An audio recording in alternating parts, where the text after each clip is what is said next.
Gabi mga idol. Ito naman ako sa bahay namin. Mag-isa lang ako. So, sasaing muna ako. Saing muna tayo mga idol. Tapos yan. Nilagang puso. Yan. Yan ang gulay ko ngayon mga idol. Isa ng tamban na isda. Hugasan ko muna mga idol. Hugasan natin. Yo! Yan ang mga idol yung natin. Paksiw na tamban. Lagyan natin ng maraming ingredient para masarap. Yo! Mga idol, oh. Paksiw na tamban. Ayos. Nilagang puso ng saging. Sausawan niya ng puso ng saging. Mga idol, yung puso ng saging. Tsaka yung paksiw.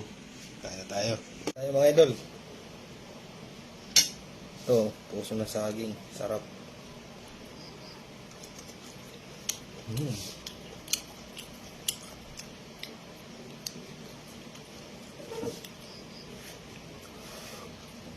Usok pa.